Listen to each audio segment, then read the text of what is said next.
The topic of love in Islamic theology, it's so enormous and so grand.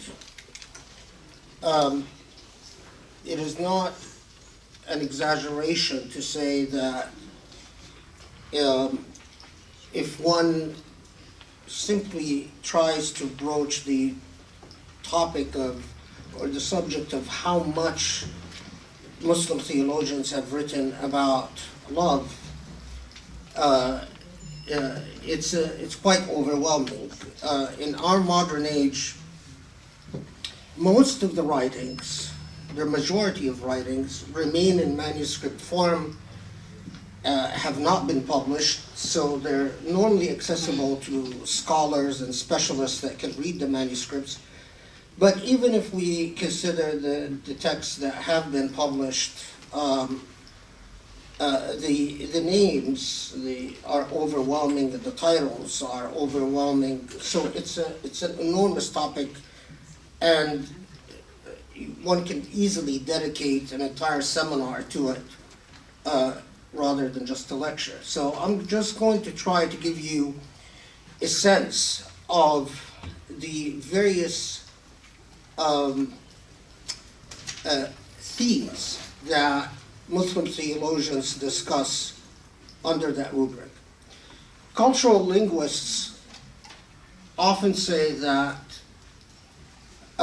language is a good indicator of civilizational and cultural values within different social historical milieus. So when we often try to understand how much intellectual heritage has been invested in a particular topic or another, we often look at terminology and how many terms have been generated within a particular linguistic culture to indicate various values.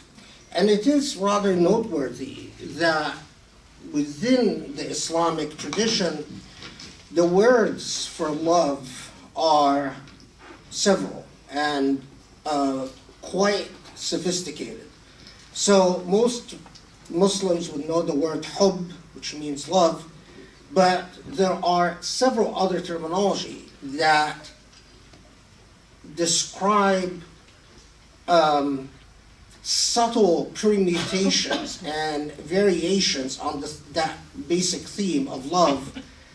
Words like mawadda, ishq, hawa, qurb, wasal, ittihad, rida.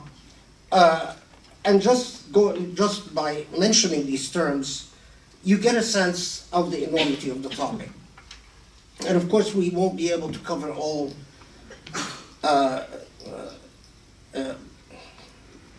the significance attached to each of them. But let's put it this way. In the 20th century, with the post-colonial era, and there are major developments in the Islamic world that are driven by various colonial interests and various political interests, including what has been described as Orientalist and also Christian evangelical interest in the Muslim world. That produced a well-documented effect of what has been described by many scholars as the Arabization, or the effort at Arabization of Islam, and the exclusion of certain traditions like Turkish Islam, Indonesian Islam, Singali Islam, as not representative of the true and authentic Orthodox Islam.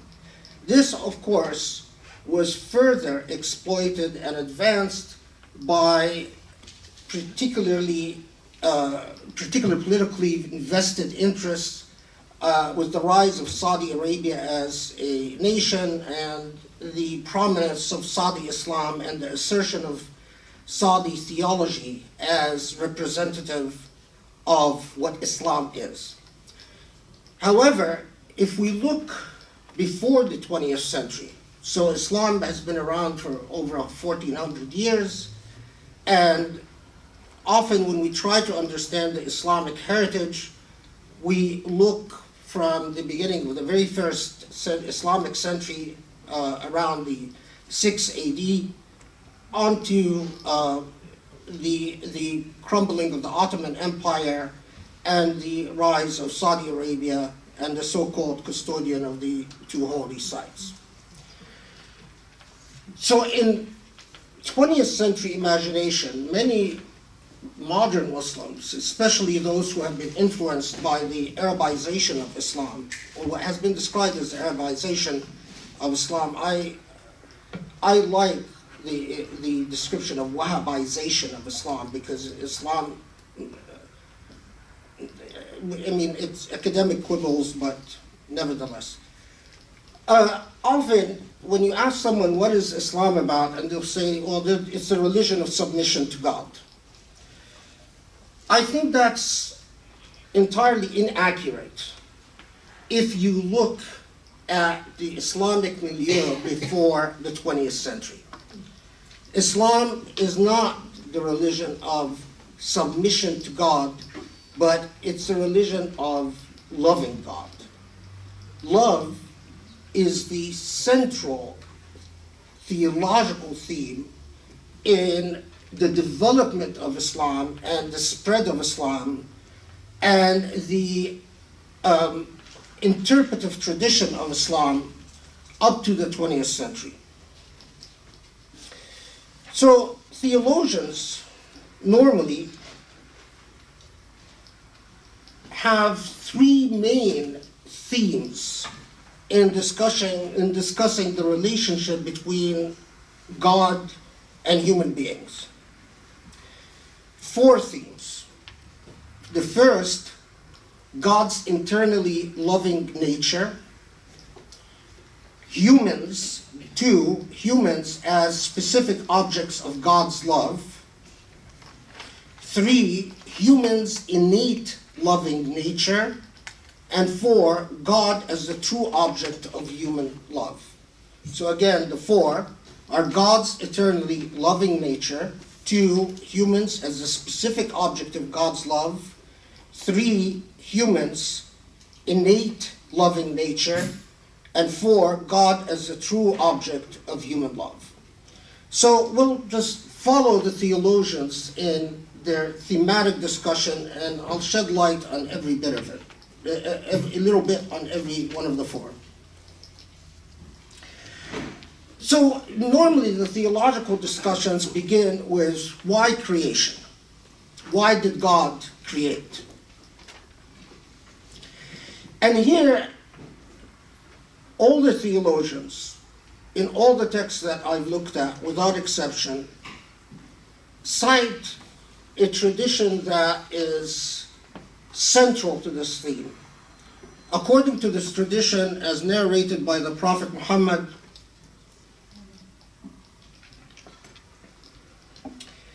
God speaks on God's behalf and says, I was a hidden treasure, and I wanted to be known, so I created creation. So God, as a hidden treasure, creates humanity so that humanity will come to know God. But God creates humanity because God is wadud in Arabic terminology, meaning that God is loving. God, contrary to the pre-Islamic traditions, especially the Greco-Roman tradition that Muslim theologians were quite aware of, God is not aloof and does not compete with God's creation. Rather, God creates and then cares lovingly about what God creates. And this is why the idea of God, the ever merciful and the most compassionate, most merciful, is so central to Islamic theme. It is not a mercy and compassion that is granted simply from a position of power, but rather God is eternally loving. That is the nature of God. Now, unlike the other creation of God, angels don't have a choice in loving God. They love God unconditionally and don't have a choice to choose not to love God. Human beings, however, typically the theological discussion moves on to the story of creation, which, contrary to modern Muslim theologians, pre-modern Muslim theologians often described as metaphorical. So most, and this would surprise most modern Muslims as well, that most pre-modern Muslim theologians didn't believe that Adam was an actual human being, but that the story of creation of Adam and Eve is a metaphorical story to communicate to human beings the central theme of knowledge, wisdom, and love. So the specific object that human beings, if they want to come to a state of union with their own origin, with the source of love in the universe, is to love God back. But they have a choice. They can choose not to love God. God is the source and the origin, and the height of wisdom is a return to the source and origin, what Muslim theologians would describe as a state of ittihad, or a state of achieving union. You can love God and hope to meet God in the hereafter and consummate this loving relationship. But the truly wise are, as Muslim theologians often put it, the truly wise are impatient. They want to achieve the consummation of love before the hereafter, in the here and now. That sentiment drove the entire, what has been often described in modern literature as the Sufi tradition or the mystical tradition. All mystics, all Sufis in the Islamic traditions are impatient lovers. They want to meet and love God now. And they don't want to wait till the hereafter to consummate their love. Muslim jurists understand that law is not part of the love equation. Law is a superficial thing. It is about ordering society and resolving conflicts. But to truly be a Muslim, to truly achieve that state of Islam, and I'm intentionally not translating it at this point, you must achieve that status of loving God back. God's love precedes human love. So as God puts it in the Quran, God loves humans and they love him back, or those who are blessed, those who achieve grace will love God back. But God's love precedes. When you reciprocate that love, you reciprocate what has already existed eternally and innately. God cannot help but love. There is no other choice for God.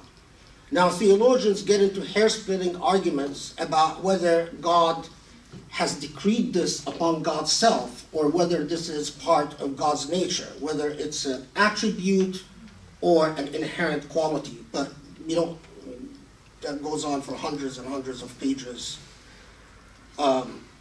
It makes a difference for practitioners at certain levels, but not for us.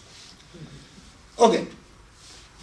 So, can you be a Muslim without loving God?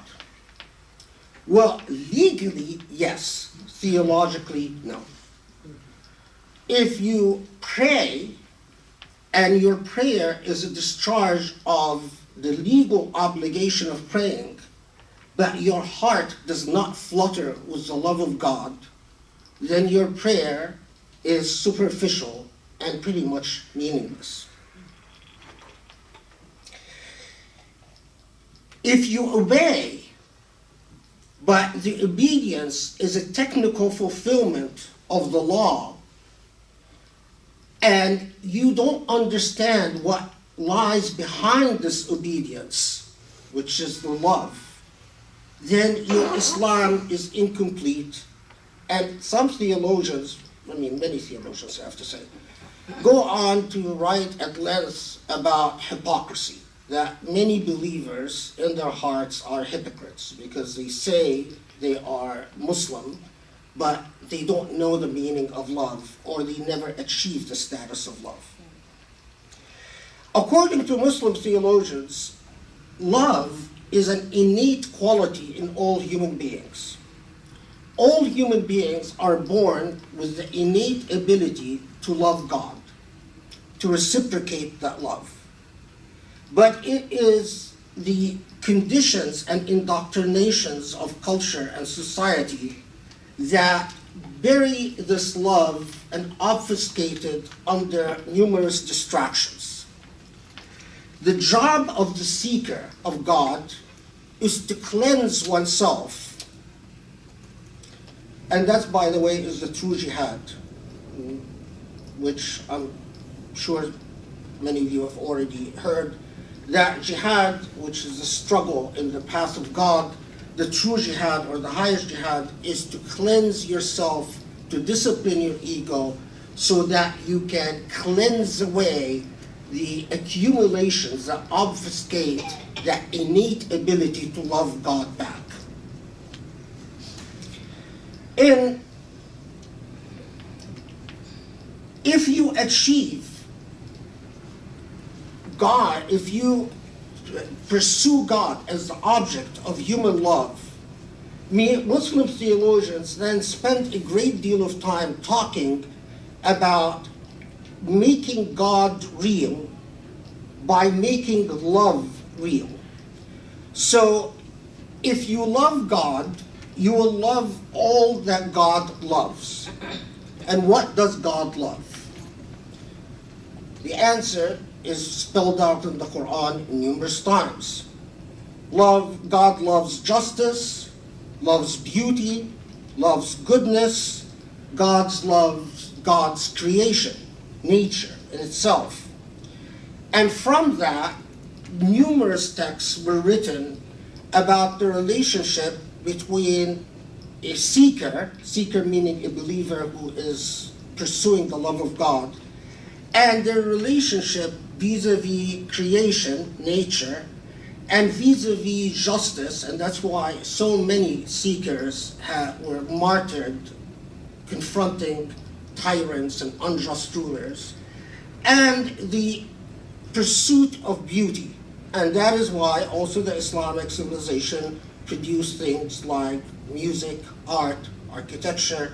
It is all within the same basic theme. That if you love God, human beings must be able to witness the manifestation of this love in the here and now. For a believer to say that they love God, but they cannot translate this love into a metaphorical reality in existence, according to the theological harsh judgment, then they're quite possibly hypocrites. And hypocrisy is the biggest disease of the heart that inflicts so many human beings. That human beings say they love God, but often what they're really in love with is themselves. And they project themselves onto God and then claim to worship God while truly they are only worshiping their own egos. And that is why so much literature has been devoted to the exercises of cleansing the self. Here, Muslim theologians then get into gradations. That the basic relationship is to be in a state of wud or mawadda. In other words, you are always alert to what God loves or does not love. You are alert to it, but you struggle with it. That is a step lower than hope or love. If you achieve hope or love, your hawa, your inclinations, your innate preferences become consistent with the innate preferences of the Lord. So you do not see prayer as a burden, for instance, but you relish the opportunity to commune with the Lord for at least 5 times a day in prayer. You do not see fasting as a burden, but you relish in the opportunity of denying the self in order to liberate the soul.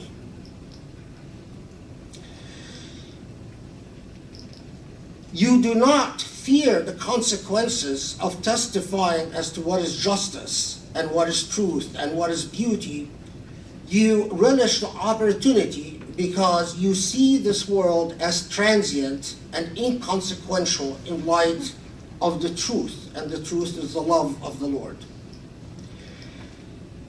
The next stage is qurb, and for our reasons I'm just going to simplify, say qulb and wisal, longing and union. Theologians spend enormous amount of time on the differences between qurb, longing, and wisal, union. It would take hours. But qurb and wisal, the longing and union, is when, as the Prophet says, that those who love to meet God, or those who long to meet God, God longs to meet them. So you live your life in a state of longing to be with the origin, with the genesis, with the beginning of all and end of all. You, in fact, in Islamic theology, are from God and to God. There is no other truth and no other reality than what they describe as the object of the longing and union, which is what they say is ittihad, or unification. A Muslim who fulfills the meaning of Islam would long for ittihad, for unification, and perhaps even achieve it in their lifetime. Unification is an ultimate destiny after death and in the hereafter. But those who are wise in Islamic theology want to return to God as pure as the moment of creation, while those who are unwise will return to God sullied and corrupted and unfit without the cleansing process for that process of unity. In many ways, let me remind you, if you remember from your Bible, as it says, submission to the divine is a precondition to attaining, submission to the divine is the fountain of wisdom, which is also repeated by the Prophet in a famous hadith.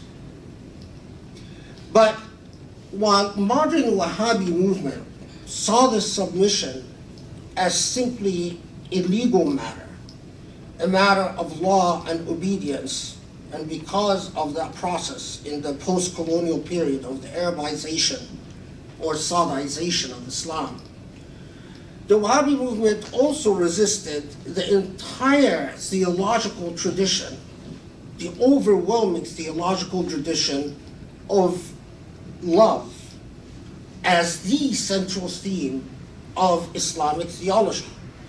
Long before the Reformation in Europe, and long before the birth of Protestant Christianity, Muslim theologians were writing great treatises, lengthy treatises about the basic value of love as the central theme of the Islamic message. Now, I would be incomplete in my survey of this matter if I don't mention what most theologians write about. That the manifestation of human love towards the divine is what they describe as a state of barakah, or state of grace. The barakah, the grace, is often exemplified or expressed in the theme of light, because the Quran talks about those who love God attain light. In the teachings of the Prophet Muhammad, they, as if they see with the eyes of God, they hear with the ears of God, and their hands become the handwork of God.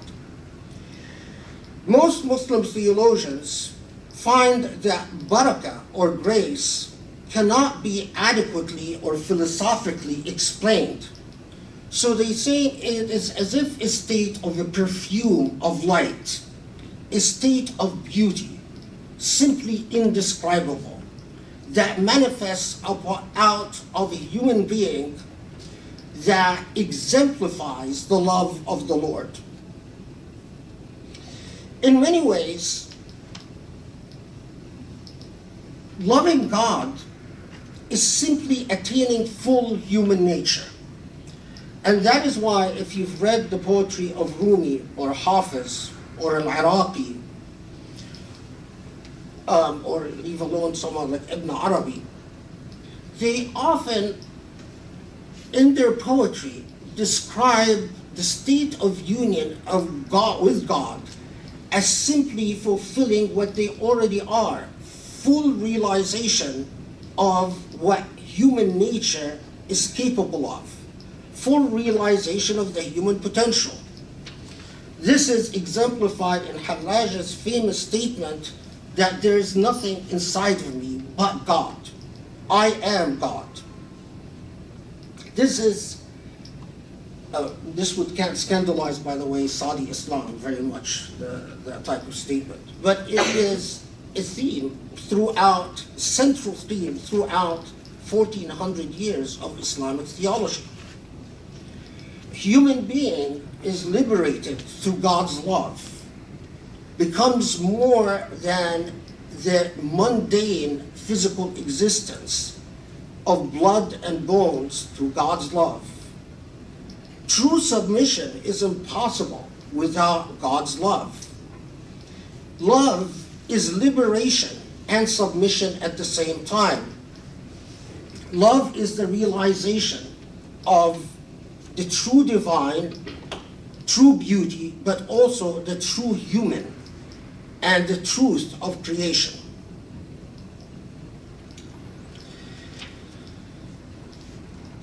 Ultimately, in works of theology, they often go on to argue that after mawadda, hubb, ishq, hawa, qurb, wusal, ittihad, the terms we went over, that you attain a state of rida. Rida is a state where you fully trust what comes from the Lord. You are at peace with what comes from God. You understand that there is no truth other than God, and there is no reality other than God. God is the beginning and the end, and the sole central truth of humanity and creation.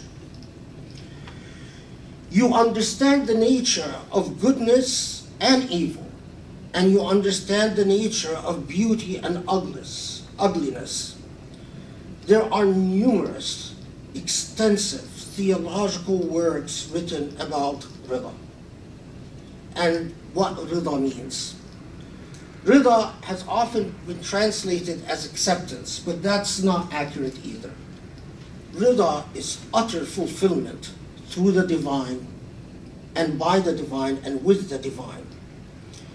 As the Quran puts it, that God is closer to you than your jugular vein. Rida is to actually understand the meaning of that Quranic prescription or that Quranic statement or narrative. Narrative is a better word. What does it mean that God is closer to you than your jugular vein? The Quran also states that there is no one but God, there are no people but God is wisdom. If they are two, God is their third. If they are three, God is their fourth. And whether more or less, God is always there. Rida is to fully understand what that means, that you are never without God. God is in fact inside of you. God is you, and through you, and by you. The final chapter in the discourses of love is often dedicated to the manifestation of this love. So, according to the Prophet, that those most beloved to the God, Prophet Muhammad says, those most beloved to the God are those who are most beloved by human beings. In another narration, those most beloved to God are those who do the most good towards human beings. To become the embodiment of that, how and in what ways, and the various manifestations and permutations of that, is often the last section of the theological works on, and interestingly, by the way, they're not titled theological works on the love of God. They're always titled theological works on Islam, which is very interesting, because the idea of separating the theme of love from the theme of Islam itself is something that is a very modern phenomenon, not within the traditional Islamic tradition. If you are interested in getting a taste of the full richness of this theme, there's a writer called Chittick, Chittick,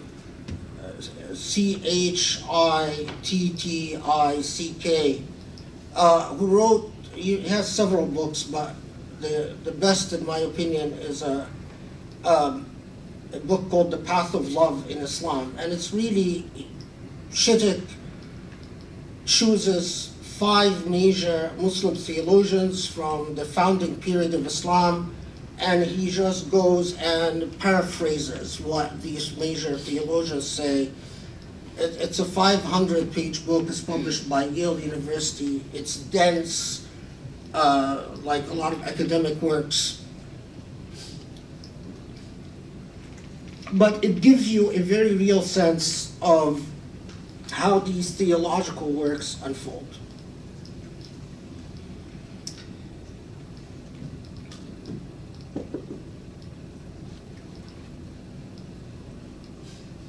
It is interesting to me, and I'm going to close with this and take your questions. It is interesting to me that the rise of a couple of things that I should put forth. One is that the predominant form of Islam that has existed throughout history was not what is often described today as Wahhabi Islam, which is the Islam that was manufactured by Saudi Arabia, and especially it's Najdi Islam. It's the Islam from the area of Najd in Saudi Arabia, which was supported by British colonialism and then later on by the US. Witness the relationship between Trump and MBS, if you want to understand what this is all about. And by the way, that's quite classic throughout the colonial period, demonizing Islam and trashing Islam, but at the same time having a very close relationship with the leaders of Saudi Arabia. It's classic from the time of British colonialism till our day. In fact, the rejection as a theme of the idea that Islam can be represented by other than the Muslims of Najd, which are what becomes Saudi Arabia, is a very old theme among Orientalists and among Western colonialism. But among the things that Saudi Islam first did when it took over the Hijaz was a cultural center for Muslim theologians as jurists up till the 1930s. Well, it has gone through several purges by the Wahhabis who executed a lot of theologians and a lot of jurists. But still, it was quite culturally diverse until the 1930s, until Najd annexes the Hijaz. And then, among the first things that Muhammad bin Abdul Wahhab does is that he creates a long list of what he considered to be heretical and unacceptable works. And it is quite remarkable because in all of the lists that he considered, in his heretical works list, is practically everyone, save for Ibn Taymiyyah and Ibn Qayyim al-Jawziyya, who are two Hanbali scholars that were very much a product of their historical period, the Crusades and the Mongol invasion, and their writings are deeply influenced by both the Mongol invasion and the Crusades and the reactionary mode to that. But that suited the founder of Wahhabi Islam. And as an academic in the field, I can tell you that for at least,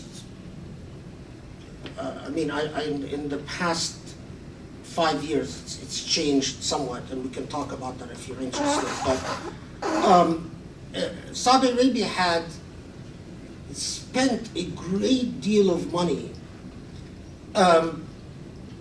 trying to marginalize that tradition.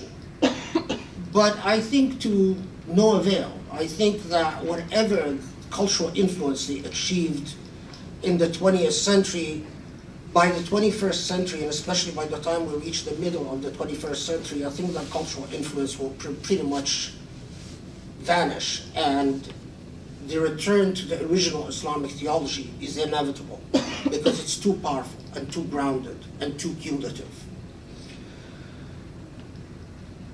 Let me stop here and take your questions, because they'll be far more interesting than anything else I have to say. Thank you so much.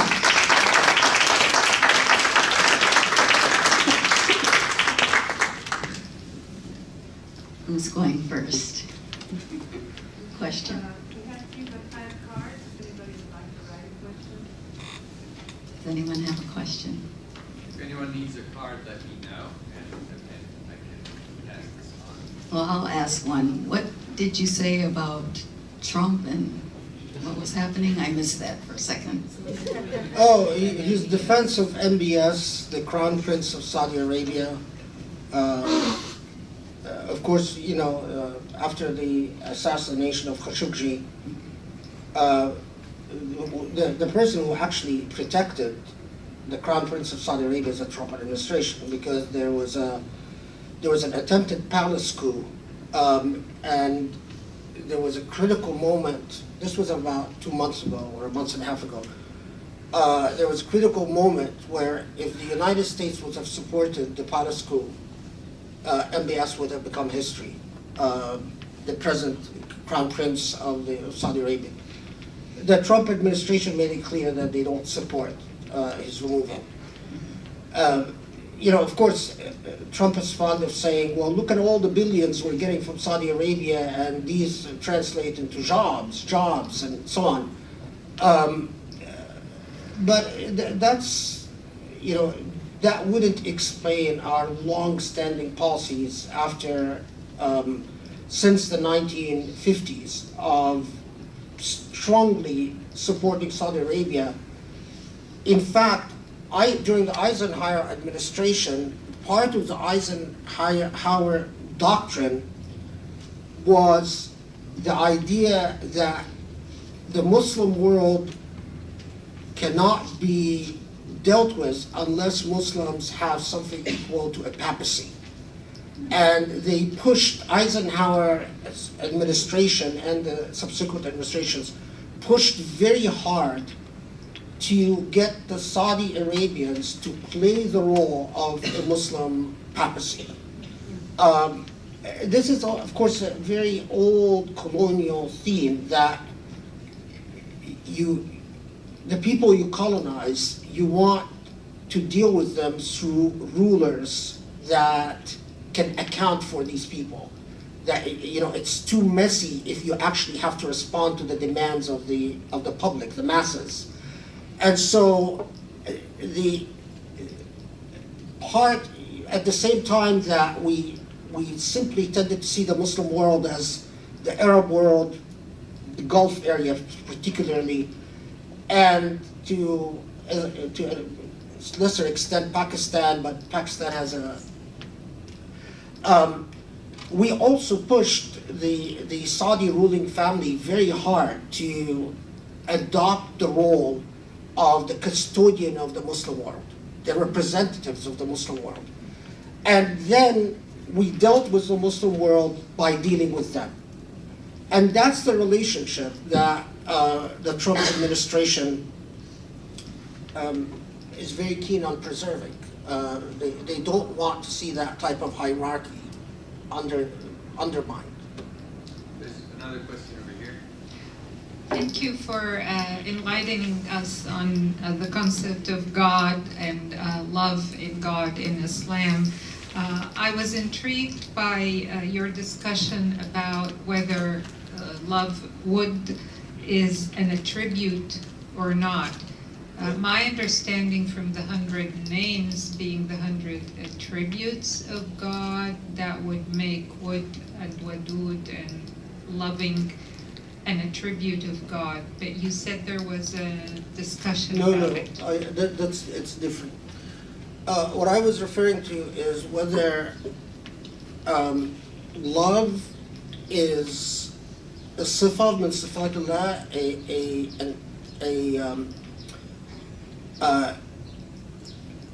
what's a sifa? How do you describe it? Attribute, quality, maybe quality, or whether it's God's inherent nature. So Rahman Rahim, merciful and compassionate, is a quality, but it has nothing to do with whether one of the names of God is love or not. In fact, one of the most interesting texts that you can read, there is a Muslim theologian, San'ani, not the San'ani. San'ani is a Yemeni theologian. San'ani is an Iraqi theologian. San'ani writes a treatise on the meaning of the 99 names of God and make 300 pages of discussion short. He basically says the one word that accounts for the 99 names, the meaning of the entire 99 names, is the loving, al-Habib, or al-Muhib, which is fascinating because Muslim theologians, the way that modern Muslims understand the 99 names is quite different than the theological works of Islam. I don't think modern Muslims spend much time studying the 99 names or their significance, or even the works that have been produced in the modern era about the 99 names are all very superficial, and the entire discussion about the inherent nature versus quality is very medieval because it's very much influenced by Greek philosophy and Neoplatonism or Neoplatonic philosophy. So it made sense in its historical context, but don't confuse that between whether the love is part of the 99 names or not. That's not what the discussion is about. Okay, and one other concept, I was intrigued by your description of unification with God.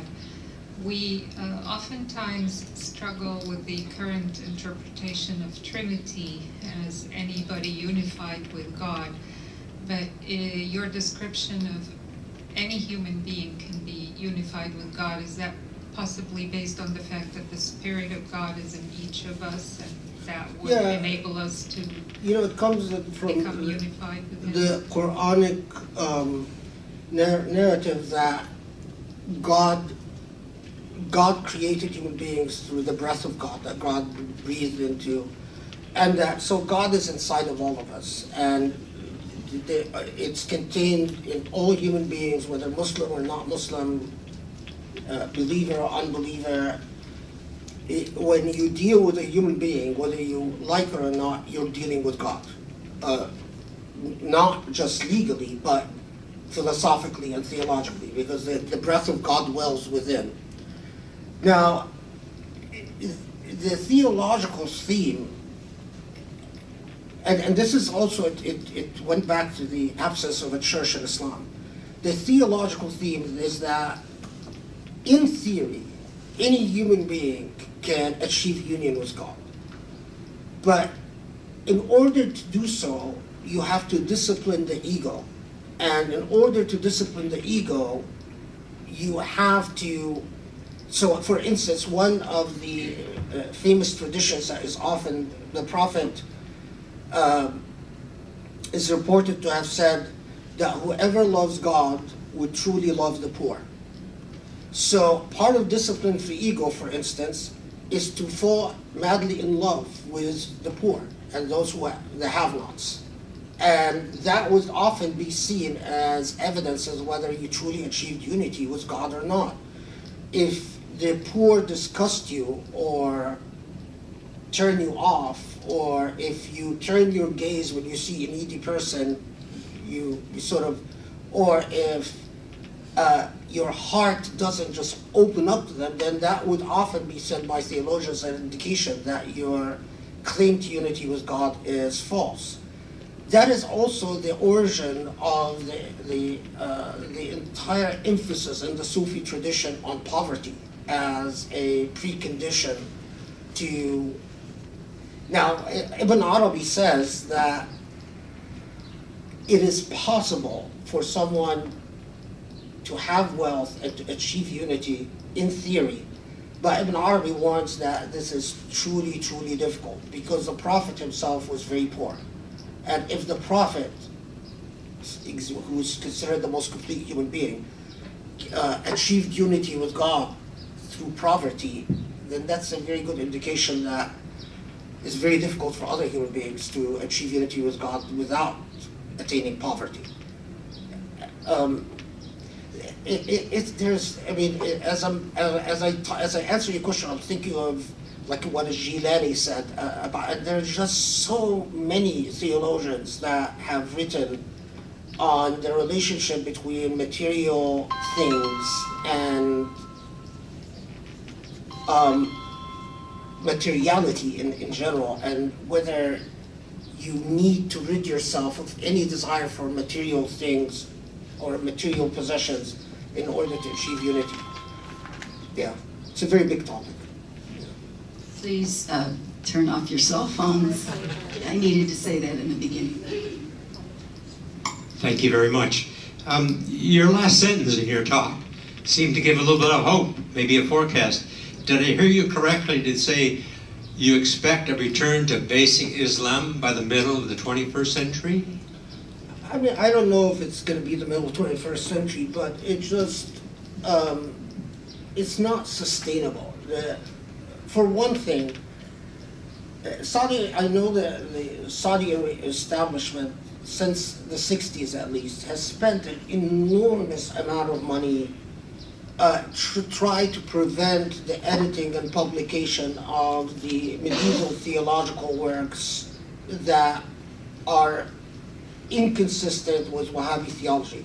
Wahhabi theology, in comparison, the so-called Tawheed al-Rububiyyah and Tawheed al-Uluhiyyah, which is central to their doctrine, it doesn't matter, I won't even bother translating it or explaining it, it's just, is so austere, so mechanical, so devoid of feelings compared to the theological works that account for the spread of Islam in Africa and Asia and in China and so on.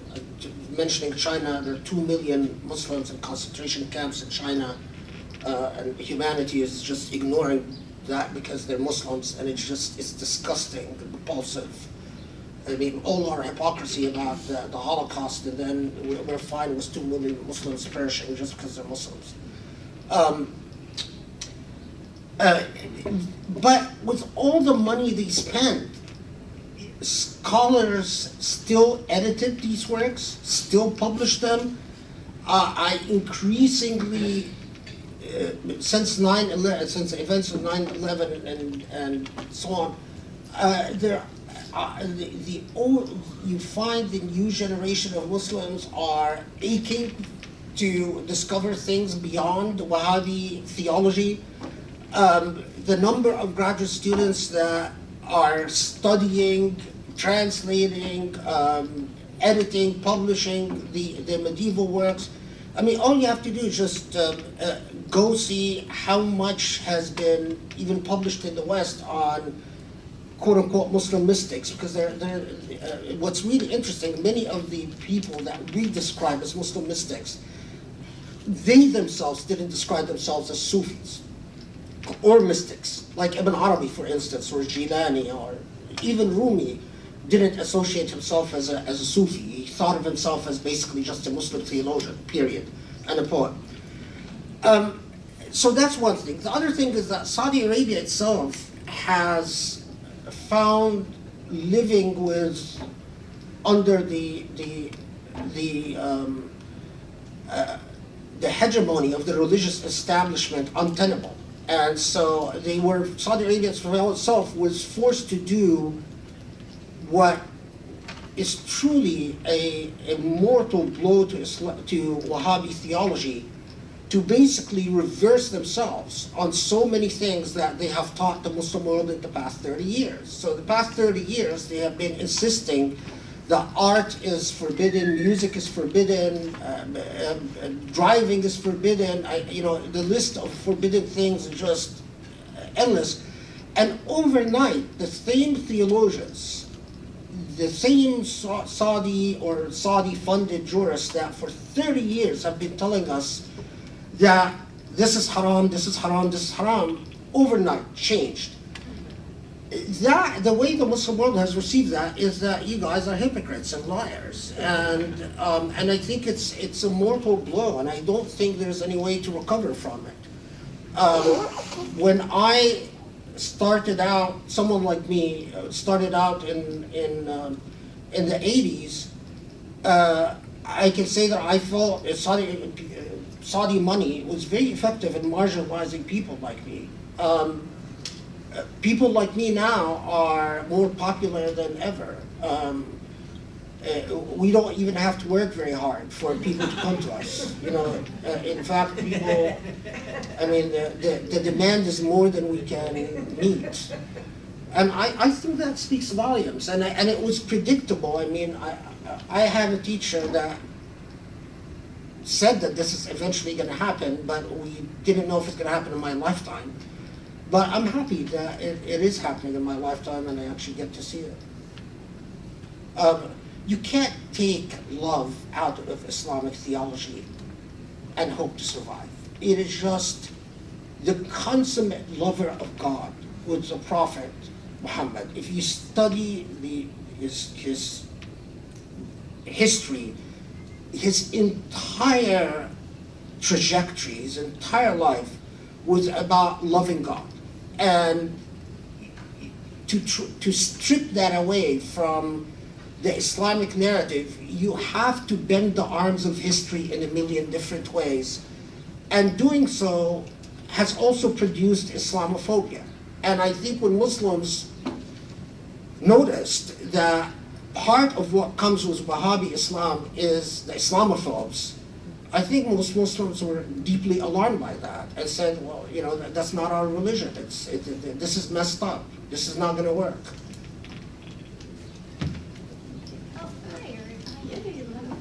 Hi, Assalamu alaikum, Doctor. So my question is, I'm glad it came up, was you mentioned something about loving ourselves is like fostering the ego. And what I hear is to love God is very selfless. And so what I wanted to ask you about, I'm not sure how to phrase it, is a lot of what's talked about on social media today is about loving yourself, loving yourself. And I've always felt off about that, hearing that. I feel like, yeah, I care for myself and I want to take care of myself so that I can be better at being a better person in the world. But the phrasing out there is to love yourself. So I wanted to hear from you, how do I contend with that in terms of Islam? Great. So I'll for a second, I'm going to take off my academic hat and put on my sheikh hat. Because the academics speak different ways. And, okay, so first, you know that much of the theological narrative is about one of the Prophet's most famous and basic teachings is that to know yourself is to know your God. And you cannot know God without actually studying your inner self. And the more you purify the self, the more you see God within the self. Now, the path, ultimately, when you only see God within the self, you are in love with yourself, but in love with yourself for its truth. Muslim theologians used to say that there is al-hubb al-haqiqi, true love, and there is al-hubb al-majazi, or metaphorical love. Metaphorical love is what we human beings mistake often for love, like lust, like loving material possessions. They are, sometimes they can get us to true love, but hubb al-haqiqi, real love, but it takes a lot of work. So the path between metaphorical love and true love is man ahabba an-nas faqad ahabba Allah, that who loves human beings or loves creation loves God. So Muslim theologians say that if you want to get to that point where you love yourself as meaning the divine in you, you have to learn to love what God created. If you look at others and you see strangers, neighbors, clan, family, black and white, female and male, then you're not ready to say, I love myself, because you haven't walked that bridge. And that is why the most famous things about people like Rumi and Hafiz and Al-Attar and so on, look at their writings. I mean, and a lot of it now is translated. The central theme is that they have unbounded love for everything and everyone. They just love unconditionally. And they say they love unconditionally because that is the only way to truly learn to love God. If you truly believe that God created everything, then in order to know someone, you know them through their deeds, and you love them by loving them unconditionally. That's true love. So if you love God unconditionally, you love all that God has made, whether that what God has made is Muslim or un-Muslim, black or white, whatever the idea. And that's very different than the role of jurists who deal with superficial laws. And often, people confuse between the law, which is a function of courts and resolving conflicts, and the truth, which is actually not what the law is about. The law is an approximation of justice, but it is not justice. And the law, aspires to be something close to the truth, but it cannot. The lawyers are not equipped to do that. That's not what law is about. theologians are about the truth. And so the way people talk about loving the self today is often an egotistical, selfish act. That you love yourself, meaning that you prefer yourself over others, and that is fundamentally not an act of love. Because if you love yourself as meaning that you love the truth within you, that you know that you cannot, you love yourself if it is unjust to others and hurtful to others. If you cause pain, إِنَّ اللَّهَ يُحِبُّ الْعَدْلَ وَالْإِحْسَانَ, that justice and beauty. If you cause pain, then you are causing ugliness. And if you love that, then there's something wrong with you. If you're able to inflict ugliness and love it, then there's something screwed up in you. And that's very basic in Islamic theology. Of course, Muslim theologians wouldn't say screwed up, but I do. They were more dignified. Hi, my name is Alice, and I have two questions. The first one, I would love to hear more about the medieval theologians and their poetry or their thoughts, their theology. Just reading Hafiz and Rumi and all of those, to see that tenderness, that vulnerability, that love that just oozes out of those poems, to learn more about the Islamic way of sharing what that love looks like. It has so many beautiful layers, and the poetry is just amazing. And I'm sure they're not all the same, but I just would love to have some of that here, where we can invite people and just share that and have coffee or tea or whatever. And I have another question. Okay. The second question I have, and that's kind of risky, but what the heck. So I've come through different Christian, Greek Orthodox, Presbyterian, whatever. And my last church, we were talking about homosexuality, and we were not even allowed to bring it up, never mind anything else. So where I am now at this church, I'm totally exposed to it. It's All Saints, of course. But the thing, one of the things I'm learning from the Islamic studies, or were introduced as new classes that I'm taking, saying that there's a law that says, homosexuals cannot go into the act of homosexuality because that's against the law. And in terms of love, when you're talking about loving people unconditionally, and then there's the law, or even in the Bible, you have all these different things, or like they're telling you this and that, and you have to look at it from the 21st century and say, wait a minute, this makes no sense at all. So when you're looking at the Bible or the Quran or whatever from the eyes of God's love, it gives you a totally different perspective of compassion for people, where it may say somewhere it's against the law, but these people are amazing. Or it doesn't have to be homosexuality, it can be anything. So if there's a cultural or something that was written back then, we have to kind of re-look at it from the perspective of what we know now. So that's my other question. Okay, so the first question, a really good source is Ahmed Safi's,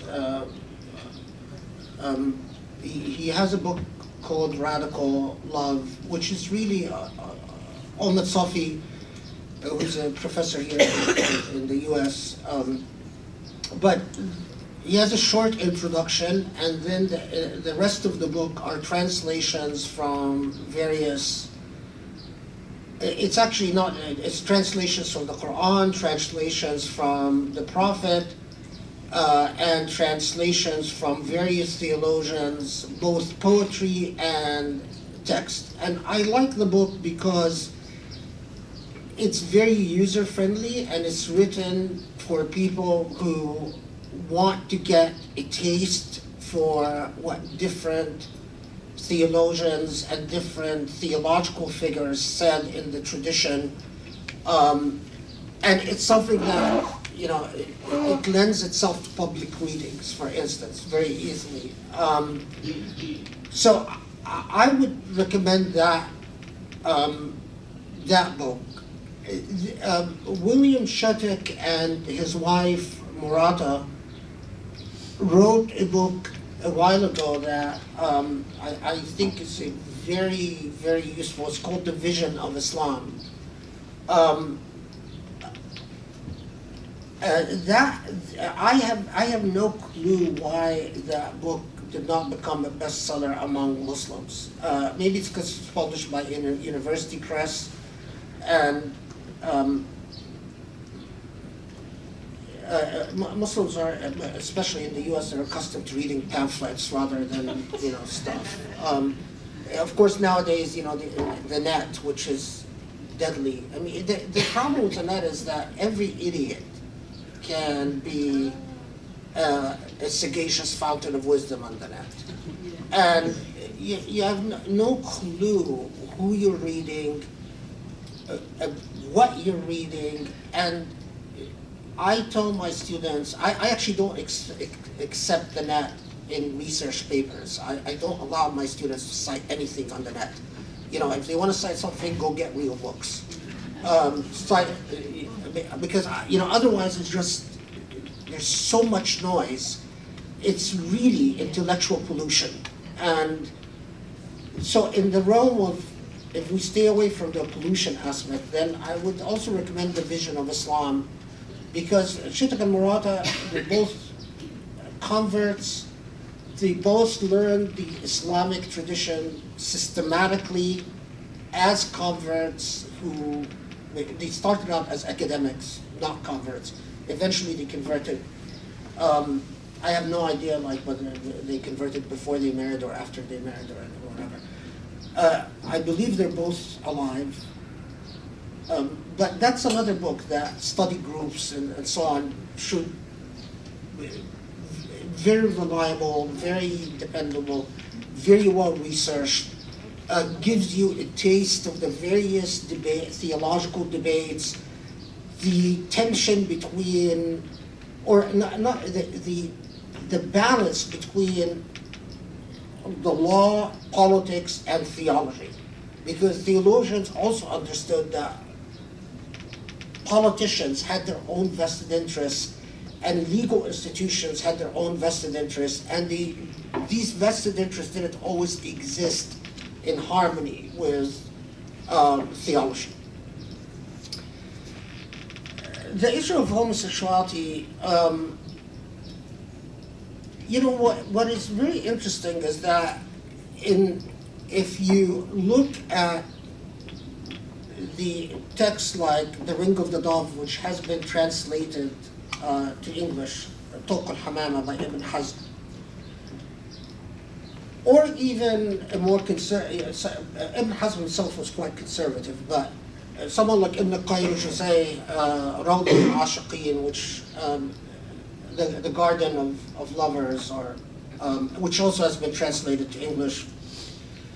What strikes you immediately about the literature from pre-modern Islam is that it is full of homoeroticism. And there's a German scholar who wrote a very good book about homoeroticism in the Islamic tradition. I can't remember his name now. But he writes about the fact that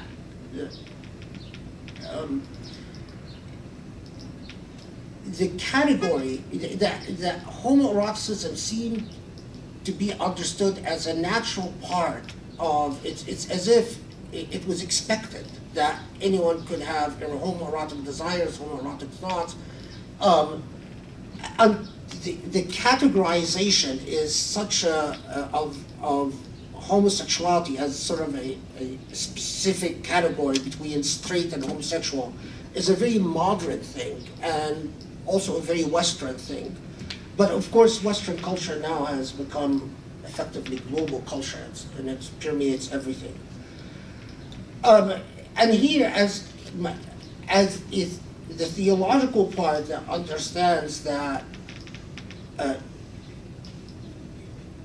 if God created you homosexual, I have to love you as a homosexual. If that's the only way you can desire, or that's what your desire is, I have to love you for who you are. Now the response, the issue is the legal response, what to do about it legally. The challenge here for Muslim jurists is considerable, because Muslim jurists, in the Islamic legal tradition, the state was not involved in marriage, period. Whether people were married or not, or what they required were 2 witnesses and a contract. And the state did not regulate who can marry, when they can marry, what they can marry. That is a very modern thing in the post-colonial age, where basically the state gained the power to issue passports, to issue ID cards, and also to issue marriage certificates. So and Muslim theologians never explained why the state should have that power. They simply accepted it as part of the colonial legacy. And in the same way that they accepted national borders and passports and IDs and so on. So my own juristic opinion is that if the state is going to be involved in marriage, the state has to recognize homosexual marriages, because that's integral to recognizing what a human being is. But I don't like the role of the state in the intrusiveness of the state in regulating, and I don't know what the solution is. I mean, modernity has created a huge monster that intrudes upon all our lives, which is the modern state, with all its authoritarian powers and all its regulatory powers. Complaining about it doesn't mean that I don't have to accept it, because there's no other solution. Also forcing too much to have, for me, what I'm reading and watching TV, it's some people forced to have LGBT. They forcing. I have to. We have to register to have LGBT. They register. forcing. I'm not following the right. Being forced, she said. To be what? To be homosexual? To register as homosexual. Register where? As LGBT. Oh. In authoritarian states? Oh. Which where? In which country? When I'm watching TV, they pushing people to. Before wasn't. It was a. They live normal. Yeah, I mean, I don't. That issue of. I have serious intellectual reservations, moral, philosophical reservations about wearing your sexuality on your arm, because it's no one's business. Yeah, I'm gonna say that. What I do in my home. Forcing to. Well, So we watch the only popular show that I watch with my wife, The Voice, and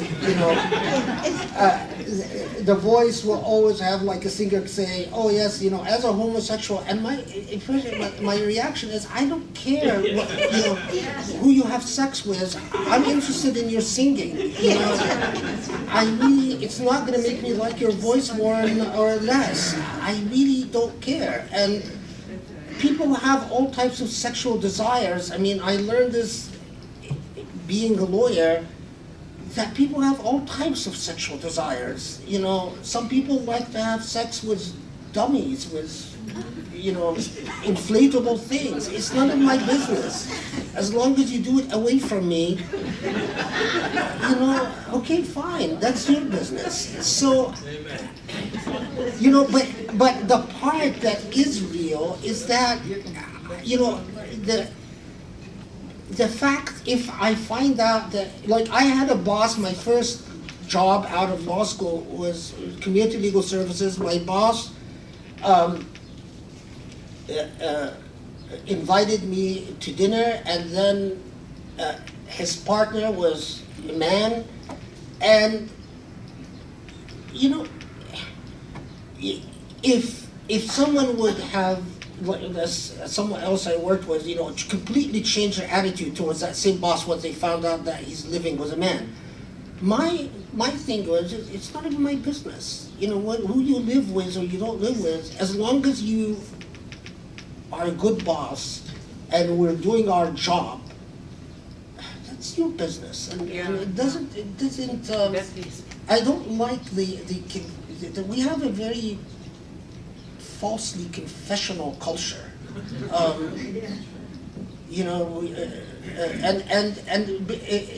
Part of that confessional culture is like when people go on TV and these shows. Of course, the more respectable version of it is Oprah, but they're all the same.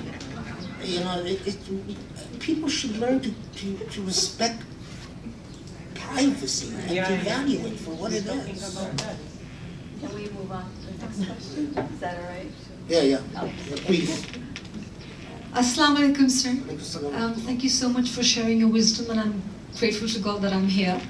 And my question is much more on a lighter note, which is that you shared with us what the Prophet said, which is the love of God. And correct me if I'm wrong, but I'm going to now quote the book, our book, the Quran. And my understanding is that section 5156 says, that is, of course, we believe that every word in the Quran is from God. And he says, I created not the jinn and human except for that they worship me. So that is the purpose why we are all here. As a Muslim, I believe that. As a Muslim, we are not born with knowledge, we acquire it as we walk the planet, walk around and learn to love one another, learn to love God, and learn to love our faith. So I wanted you to just shed some light on the word worship me, because what you said is really tying in with the fact that worship is perhaps love and compassion, because in English when you say, I worship the ground she walks on, it means I love that person. Yeah. So maybe you would like to elaborate on worship.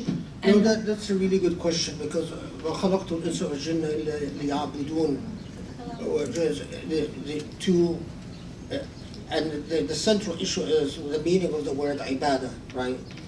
And what the ya'budun means. And first,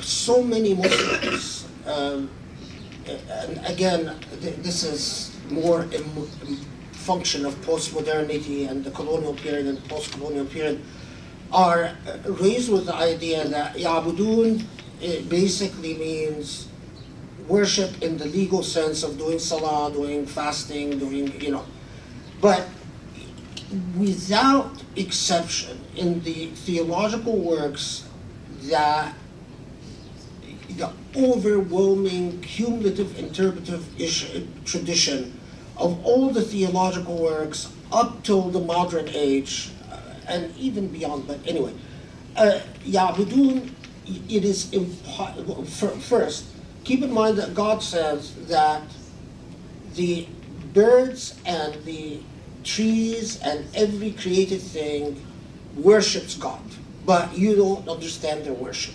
Now, obviously, the birds don't worship God by doing salah or fasting Ramadan or Hajj, but they sublimate God, and the divine is within them and through them.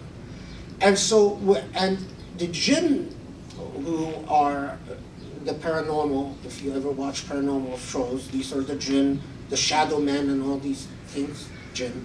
The jinn, whether they have the divine innate in them as well. And they don't necessarily worship the same way that, you do salah, you do fasting.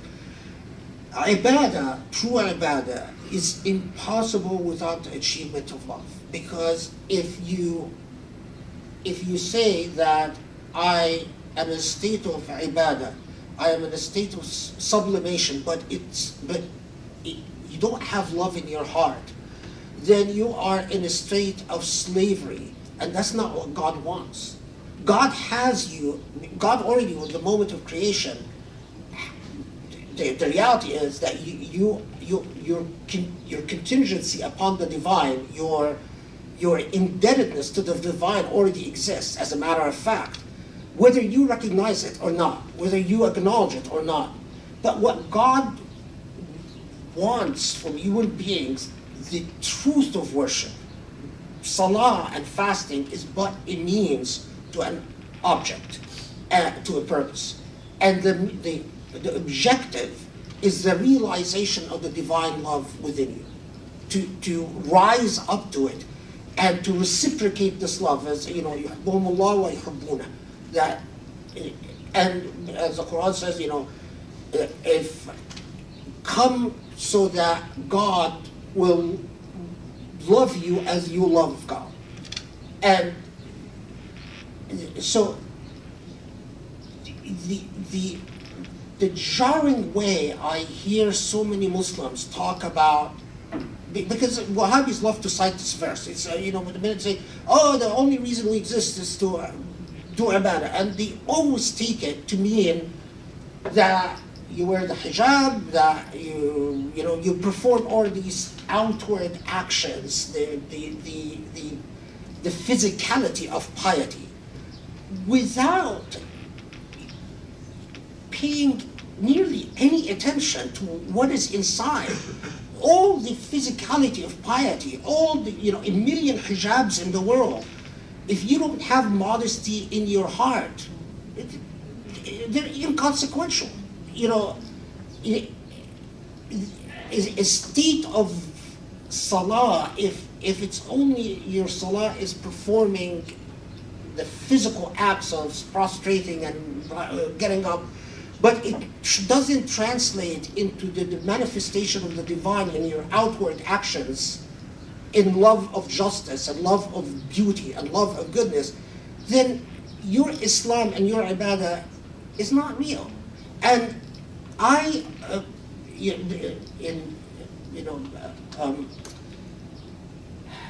in my many encounters and sagas of clashing with Wahhabis and so on, you simply defy them to say, okay, bring me a single theological text that says that you can attain God's light, God's grace.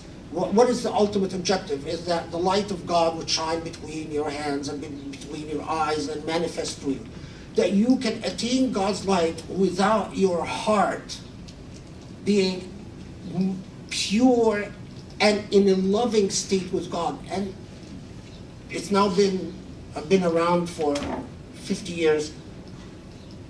No one has brought a text. Even Ibn Taymiyyah and Ibn Qayyim, if you read their complete works, they don't agree with the austere, pedantic, formalistic, puritanical, literalist approach of the Wahhabi state. You know, Rumi and Hafiz and Ibn al-Farid and these people, they were not exceptions to the Islamic tradition. They are the Islamic tradition. You know, if someone wants to talk about exceptions, maybe Ibn Taymiyyah would be, and his response to the Mongol invasion would be an exception. But even Ibn Taymiyyah, when you read him more completely, ends up saying them more or less the same things. But he was clearly influenced by the trauma he witnessed during the Crusades and the Mongol invasion. That clearly injured his psychology, and it's obvious in the way he sees the world and the way he responds to the world. But that's part of why God gave us a brain, is so we can understand where human beings are coming from and appreciate where they're coming from, because they're contingent human beings and they try their best within their context. But no, I'm happy you asked this question, because ibadah without love is meaningless. And I mean, I don't want to get too hypocritical, but it is possible to achieve the true state of ibadah, even if someone comes and because the Muslims of Malabar confronted this, there's a famous fatwa where they said that the Christian authorities in Spain after the Reconquista, will not allow them to pray or fast or perform any of the Islamic rituals. But the only thing that remains is for them to love God without performing any of the rituals, because if they do, they will perish. And there's a very famous fatwa that I have published about by a North African jurist, a Maliki jurist. So basically, it says, well, you know, if you're not allowed to, then you could still be the best Muslim just simply through loving God, through your ibadah, if you're not allowed to do any of the rituals. Thank you. We have 3 more questions. One here and one over there. Unless you have more time, Dr. Abou El Fadl. You should, after that, go to this side of the room, because this side has been discriminated against.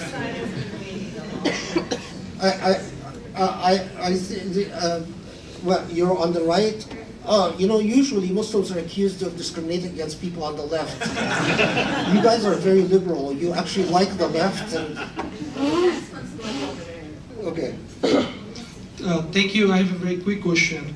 So you mentioned about the demonizing Islam and execution of Islamic theologians by the Wahhabi Muslims. So can you please give some useful references about those things? Of course, you mentioned some name of some books like Division of Islams and other things.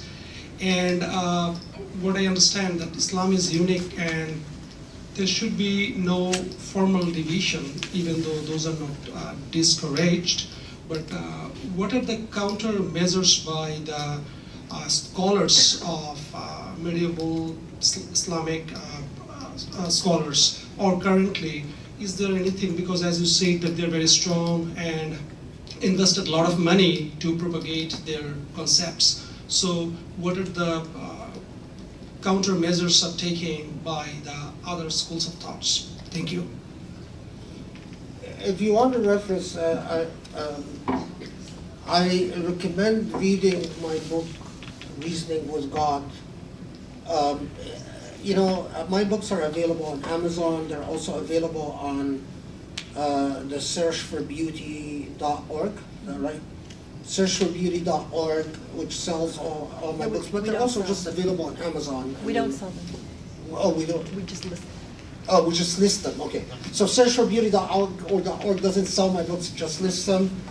But they're all available on Amazon. So, I mean, I talk in Reasoning with God with rather copious citations about the massacres that took place in the Hijaz and all the people that were... yeah, and history doesn't forget. I mean, what we have to remember is that it used to be that if you were anyone in the Muslim world, you were nobody unless you had a representation in the Hijaz. So every school of thought, every school of Sufi tariqa, every madhab would have some representation in the Hijaz. The Hijaz, by the way, is the area where Mecca and Medina are, the 2 holy sites. And that practice existed for centuries, and it even existed under the Ottomans.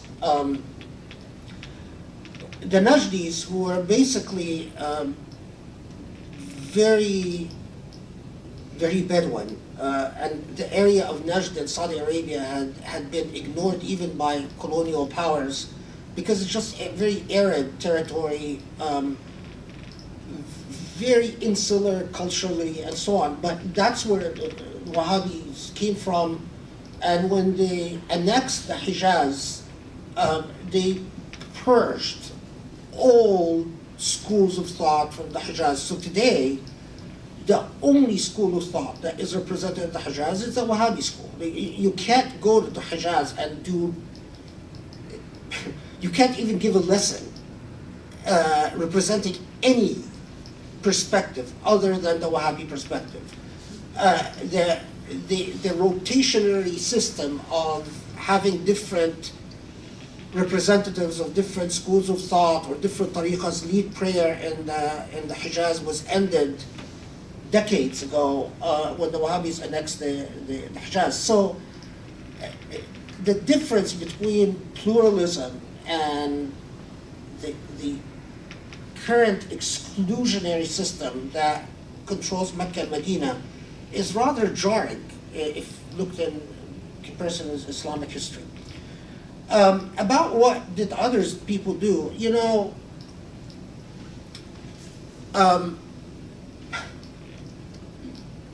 speaking from personal experience, going up against money is very, very difficult because human beings have a remarkable power to convince themselves that what they're doing wrong is not that bad if money is involved. I've seen all types of academics do intellectual gymnastics in my career to justify selling themselves to Gulfi money. In so many Islamic centers, so many Islamic movements. It's hard because if you don't take money from governments that have money, you have to go to private donors. And modern Muslims are stingy like hell. They are freaking stingy. You know, the only thing they're willing to give money for is building mosques. But other than that, they'll send their kids to the best schools, buy them the best stuff. They'll buy multiple houses in Beverly Hills or wherever rich people buy homes. But they won't donate. And so if they don't donate, then the other option, so for instance, I'll give you a very practical example. UCLA. UCLA, we have a very illustrious list of donors for Jewish studies. We have a very illustrious list of donors for Hebrew studies, and very illustrious list of donors for Israeli studies. Islamic studies, zilch. We can't, I mean, after, what, now 20 years of effort, I think, basically, someone gave Islamic studies like $10,000 for a lecture series. Compared to the money that Jewish studies, Israeli studies, and Hebrew studies has, it's a joke. Now, Muslims have to learn something, and modern Muslims have to learn something. Governmental money comes with strings attached. Every government will want to control you. So unless they foot the bill for their own freaking faith, then don't complain. Then when Islamophobes sit there and trash your religion, don't act all offended. When your kids grow up and say, "Oh, my parents are Muslim, I don't know if I'm Muslim," don't complain, because they're the direct result of your freaking stinginess. Because you don't give money, so you didn't fund the intellectual efforts that could have made a difference, and those of us that don't want to take governmental money, so I've never taken money from a government, period. Whether American, not American, but as a result, You're a free man. I'm a free man and a poor man. I mean, there's a huge difference between an academic such as myself and the academics that accept funding. There's just a world of difference. But, of course, I wouldn't have it another way. But I'm stressing the point that the biggest demon in the world is money. People, especially if you have people who are philosophically oriented or legally oriented, they can justify anything if it involves money. And that's what has happened in the Muslim world. I mean, I am so sick of mental gymnastics. And I used to be very polite and nice about it, and now I point the finger at rich people and say, it's your fault. There are a lot of people who have brilliant ideas, who write excellent books, We've got excellent books up to the wazoos. They're published by academic presses like Brill. You know, a book published by Brill is $350. Brill has published an extremely impressive list of titles on everything in the Islamic intellectual tradition. Islamic philosophy, Islamic theology. But do you know why their books are $350? Because I know the manager, the chief editor of Brill. Because he said, when we publish on a Jewish title, we know that we're going to sell 20,000 copies, 30,000 copies. When we publish on Islam, we know that we're going to sell at most 1,000 copies, and that's it. Muslims don't buy books. You can't get Muslims to spend money on books if their life depended on it. You know, they'll buy books for their medical, their schools, their kids' textbooks in medical school, but, you know, support a Muslim publisher, support an Islamic study, forget it. I've been trying to do it for 30 years. Forget it.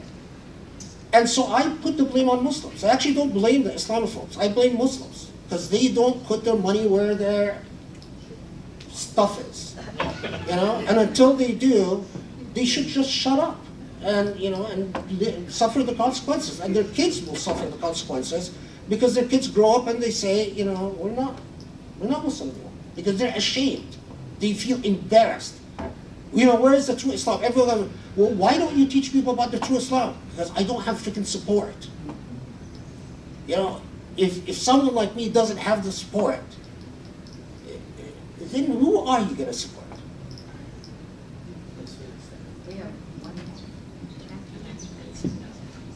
Not that I'm bitter or anything.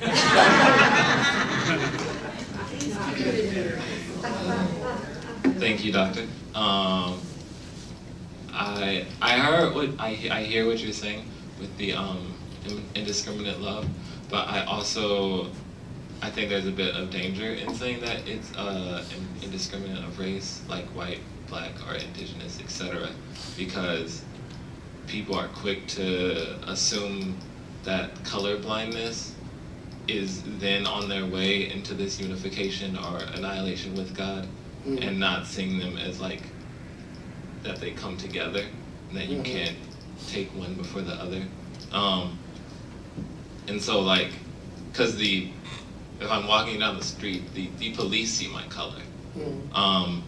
And so I'm wondering how we reconcile this unconditional love while also seeing that blacker people and browner people of this earth have been historically oppressed. You know, this is a really good question. It came up with the whole issue of Black Lives Matter, because there is someone who a lot of Muslims know who in response to Black Lives Matter issue basically did what you're talking about in saying, oh, well, you know, we have to be oblivious to race and race dynamics and race politics. And the reason they say that is that they believe that that's what's necessary for unconditional love. And the issue is actually much older than that, because it also was core to the entire Malcolm X, Waris D. Muhammad, and the Black Muslim movement, and whether you get beyond race or not. And I don't think that unconditional love means you get beyond race, because we don't live in a post-racial society. Maybe in some other context we live in a post-racial society, but right now, right this minute, we live in a deeply racist society, and a deeply racial society. It's like someone saying, you know, in order to have unconditional love, you get to post-gender. Well, but women haven't attained their rights. You know, there's so many, if you don't believe me, come, you know, look at shelters of abused spouses, and you see how there's so many women that are mistreated by men. So don't talk to me about a post-gender society or a post-racial society when that's the reality.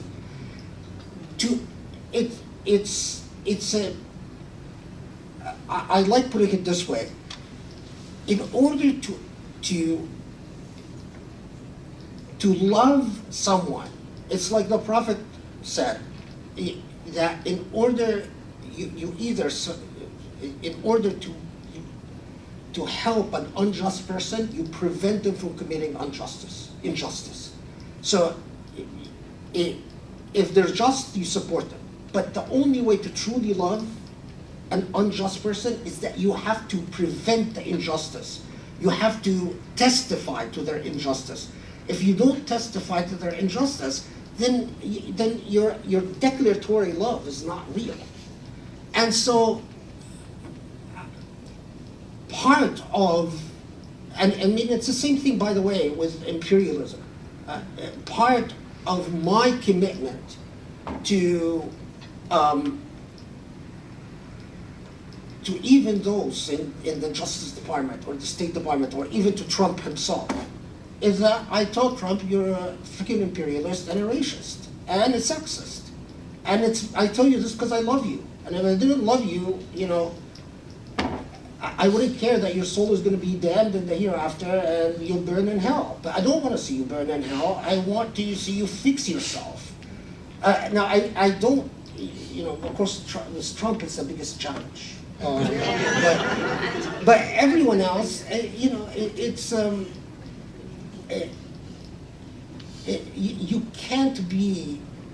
can't use love like some people have used money. Basically, you can't excuse injustice so that you can line up your pocket, and you can't use love in order to excuse injustice.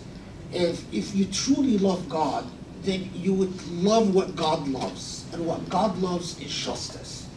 And I think theologically it would be very difficult to argue that God loves racism.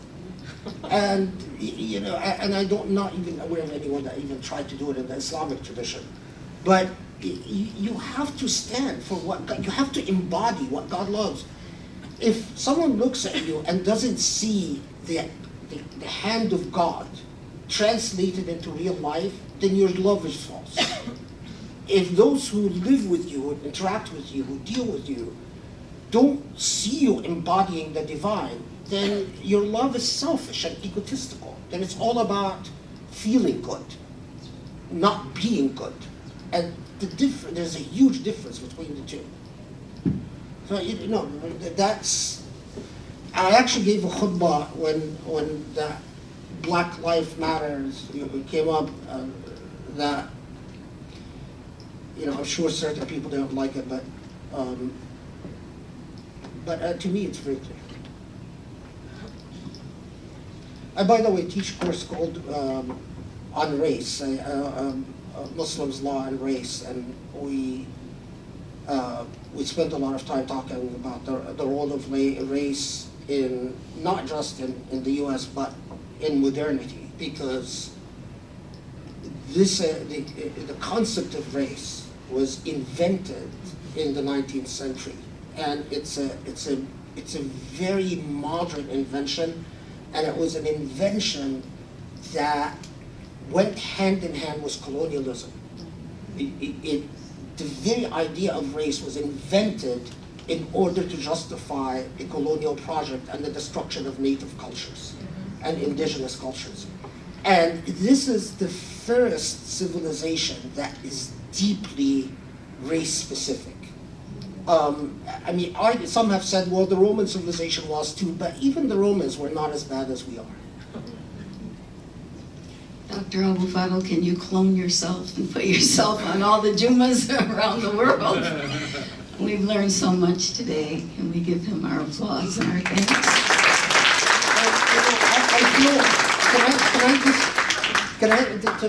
I feel bad for a couple of people here, and they look sort of upset. It's all right with Jane. And I'll keep my responses as short as possible. So I've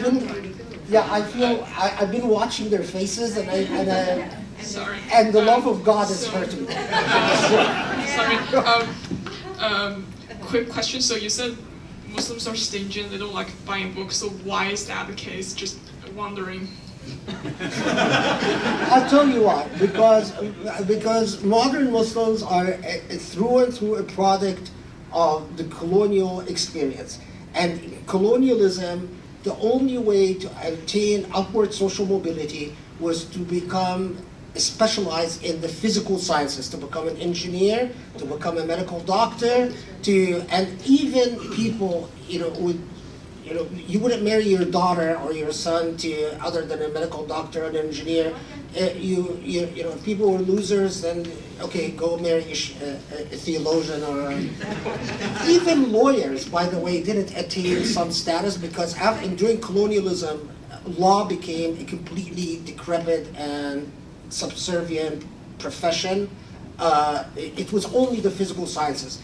Now, you're talking about a couple of centuries of acculturation. So when Muslims immigrated to the West, they still carry the attitudes and the mental sets of the cultures they came from. They still don't really understand. Most of them didn't even attend school in the West. So they don't really understand what the academia does. They don't really understand what publishing houses do. They don't really understand what does it mean to be a bestseller.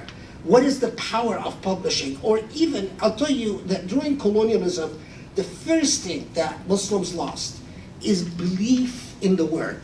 Because the nature of colonialism was despotism. And the nature of despotism is that words don't matter. It's only power that matters. So Muslims, when they became immigrants to the West, they still don't trust the word. They still say things like, inshallah, God willing. But they don't really mean God willing. They mean maybe, perhaps, no, I don't care, They don't, and to teach Muslims to trust the word again, it requires liberty, it requires democracy, it requires education, it requires edification, and so but Muslims have to help themselves by recognizing the ways that despotism has broken their soul, because despotism does that, and the only way to advance forward is to methodically fight your own demons. You can't just, think, oh, well, the same way I grew up, I'm just going to implement it in the West, and it's cruise, and, I'll go on cruise and things will work themselves out. That's not the way, in democratic systems, things don't just work themselves out.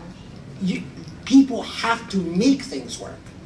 And that's another thing, the fact that there are 2 Muslims in Congress is a very positive sign. I took that as a sign of life. The fact that when I went to law school in the 80s, most Muslims would come to me and say, isn't it a sin to study law in a non-Muslim country? Now, today, there are a lot of Muslims in law school. When I went to law school, I was the only Muslim.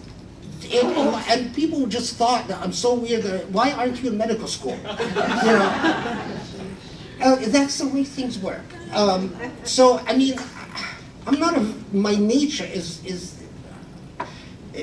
I don't tend to be optimistic because I've seen a lot of hard things, but the empirical facts say that things will change, but I can't sound celebratory and nice because I want things to change faster, and I want people to own up for their own destinies and fulfill their obligations towards God by taking ownership of what really matters.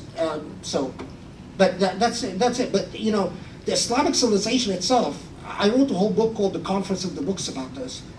The Islamic civilization was the most textual civilization in history. Muslims produced in 1,000 years more texts than any, including the Jewish civilization, which was quite textual. But the text production, the love of the written word in the Islamic civilization is mind-boggling. And that is why, for someone like me, to see the way Muslims are oblivious towards texts today is bizarre. It's weird. Because I know how their predecessors were obsessed with the written word and produced so many books upon books upon books. I mean, look up the conference of the books.